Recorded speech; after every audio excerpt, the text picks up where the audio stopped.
Hi guys, and welcome back to Reserved Investments on YouTube. I want to take this time to talk about my thoughts on vinyl Funko Pop figurines and the current market frenzy surrounding them, okay? Several years ago, and if you watched my intro video, you guys know that I write for Antiques and Auction News. I've been in the antiques and collectibles trade since the age of 12, which is several decades. I analyze markets. I collect a lot of different things within the antiques and collectibles trade, and I'm also a pretty well-known investor in the trade, meaning I do collect not only for things that I love and want to own, but also for investment purposes as well. So that being said, this video, assuming it gets more than 5 views thanks to the wonderful YouTube algorithms, is going to be controversial to some. Several years ago, I did write an article for Antiques and Auction News, though, called Defining the Next Generation Beanie Baby. In that article, I laid my argument for why I think that Funko Pop figurines are currently the second coming of the Beanie Baby, if you will. Meaning there's a very hardcore, intense, speculative market surrounding these items that isn't going to amount to anything in the end. And in fact, a lot of people are going to lose a significant amount of money once it bursts. And looking at current trends, we're almost at that point now. I don't want to say within a year or two these things are going to become worthless, but I want to say if you're looking at a long time horizon, like 5 or 10 years, there's evidence to suggest that these items are not going to be sought after in the near future, okay? And to be fair, there's nothing wrong if you tell me, or you leave a comment and you say, Sean, you know, I take offense to this. I just love having, 10 or 20 Funko Pops based on pop culture franchises that I either grew up with or have an attachment to. And I'm going to say to you, you know what, that's great. It's excellent to have a passion. Not everything I buy in the antiques and collectibles trade is geared towards investment or financial speculation or any type of monetary gain. So if you're doing that, that's fine. The people who I'm talking to are the ones who are, and you know who you are, who are spending significant amounts of money on these items, either buying them on the secondary market at an inflated price or investing in them for the long term, meaning thinking that 10 or 20 years from now, these items are going to be the equivalent of, say, first generation Pokemon cards, reserve list Magic the Gathering cards, certain items of that caliber. When in all actuality, all evidence points to the fact that these are just Beanie Babies 2.0. So, I created this video because there's a lot of incorrect information that I'm seeing online, that I'm seeing on YouTube, on forums, even being written by people who should know better. I don't know if I've ever mentioned this in any of my videos. One of the people that I really look up to in the antiques and collectibles trade is a guy in his 70s. He goes by the name of Harry Rinker. And if you're anybody who has spent any time reading books or actually researching beyond the hype of the antiques and collectibles trade, and you get down to the nitty-gritty, you've probably come across the name Harry Rinker. He even has a website, www.harryrinker.com, and he also, like me, writes columns and articles on topics that concern the trade. And one of his most common talked about commentaries on the market as a whole is the topic of speculation, which I write an awful lot about as well. So I do implore you to at least read some of his topics, columns, articles, and books that he's written over the years. He is getting up there in age. No offense if Harry Rinker does happen to see this video. He is in his 70s, and he was always one of my inspirations for what I do in the trade. I actually set out to prove him wrong because back in my youth, I did not agree with a lot of the things that he stated on the topic of speculation. By the time I was 20, though, it became clear that he was 100% right. And my whole dynamic or viewpoint that I had on the trade was extremely flawed at that point. So I really had to work to change that to become successful in the market. And that's really how I have become successful in the market, is learning through other people. And I just want to put that out there. But one of the things that I really caution people from, like if you search, and I'm on it right now, if you search sold listings and completed items on eBay, and you search by price plus shipping highest first, you're going to come across Funko Pops that are selling for thousands of dollars. Now, I know what some of you are going to say. Sean, some of these that sell for thousands of dollars are part of the wonderful, coveted San Diego Comic-Con exclusive collectibles, of which they only make 50 to 100 to 200 to 300 items at most, and people pretty much fight to get them. I understand that. But on the other side of that coin, there's people still paying $4,000, $5,000, $6,000 for some of these items. I do not think long term anybody paying $4,000, $5,000, or $6,000 for a vinyl Funko Pop figurine understands the antiques and collectibles market as a whole.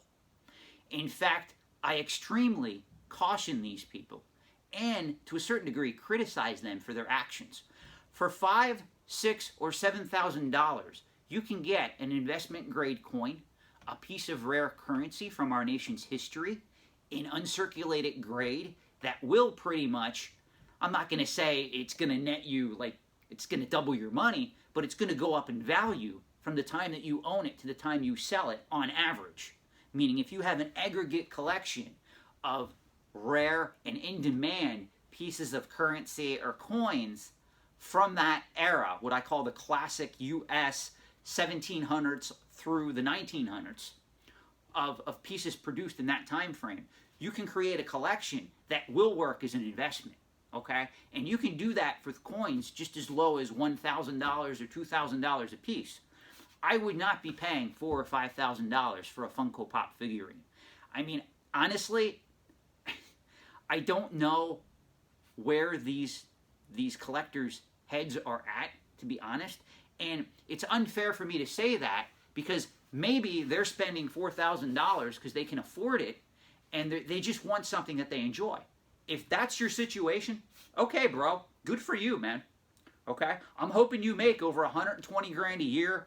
You have your house paid off. You have a 401k, Roth IRA, everything set before you do that, though. That's all I'm going to say.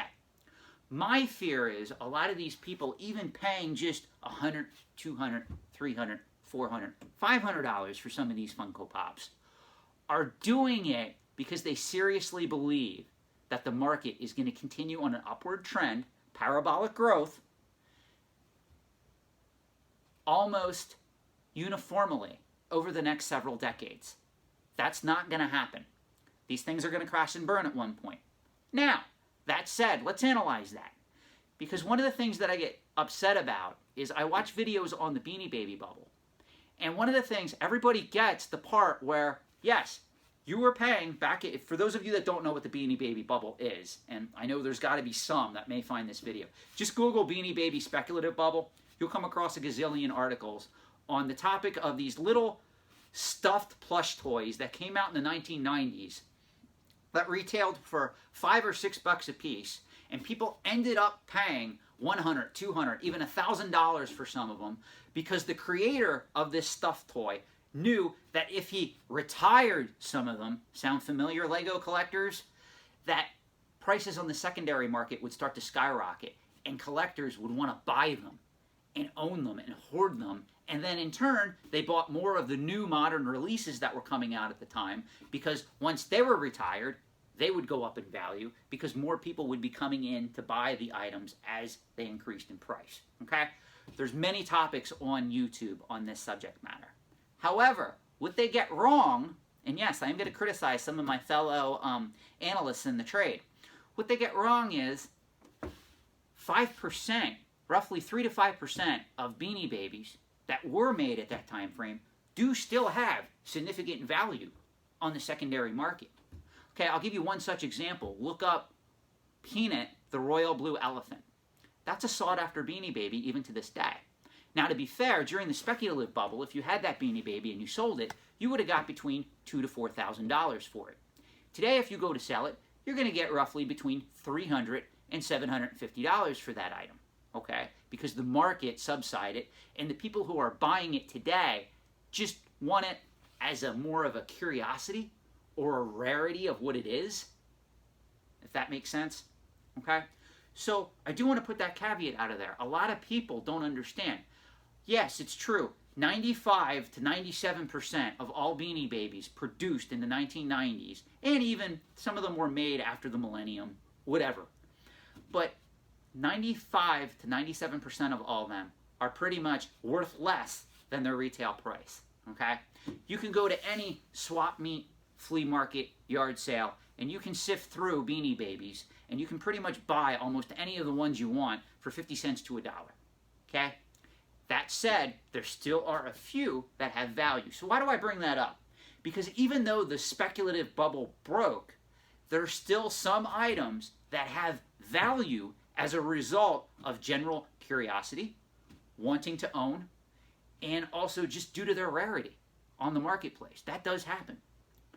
So, when I tell people that Funko Pops are much like Beanie Babies 2.0, one of the criticisms I get lamented towards me is, Sean, you don't understand, some of these will be rare in the next 10 to 20, 30 years. I agree with you. Here's the problem though. Funko Pop, you have any idea how many of these little figures they release every year? We're talking hundreds, okay? So even if you were to buy one of each, and one of those figures went up to $1,000 in the secondary market, I guarantee you it would not offset the cost of owning every single one of them, okay? This is what people who collect Amiibos, and I love Nintendo Amiibo. I did a video on it. I showed my collection of Nintendo Amiibos. I do have a passion towards Nintendo products. I've said this before. That said, not all Nintendo products are a good investment. I do not think long-term Amiibo figurines are a good investment. I've said this before. That's why I tell people, had I have been smart financially about Amiibo collecting, I would have sold off most of my Amiibos in 2017 when prices were rising exponentially, before there was kind of a fallout in 2018, because nobody really cared about them anymore. They knew Nintendo was going to release or re-release some of the older figurines on the market. And that kind of quelled the speculative bubble. Okay? That said, I will acknowledge Funko Pops and Amiibos are operating in different segments of the antiques and collectibles trade. Okay? There's comparisons, but there's also differences. I just want to put that out there. Okay? However, I caution, please use your head instead of your emotions. If you are one of the people that are paying $2,275 for a holographic Darth Maul Funko Pop and calling it a rare grail, okay?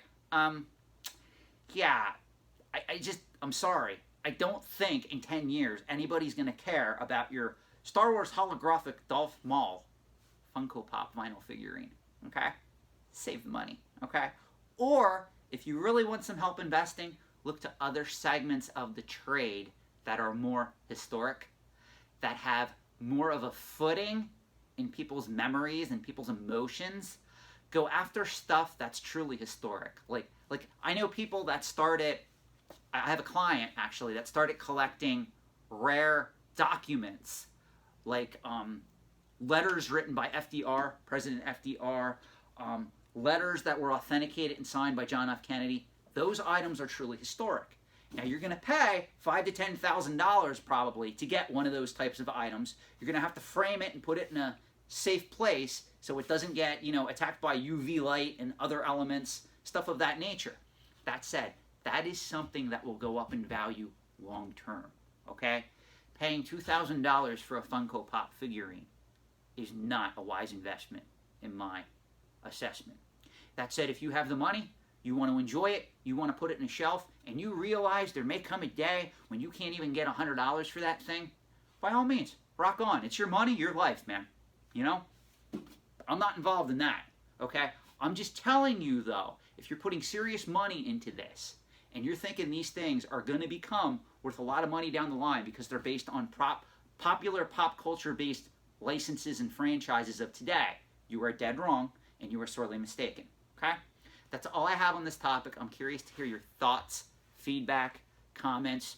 Again, if you like this video, please click the like button. If you want to subscribe, please do. That tells me that I should be making more videos and you'll get more content. Right now, I'm looking at a schedule of 2 to 3 videos being released per week, and hopefully people will like the content that I'm producing. Okay? Thank you all, and enjoy your day.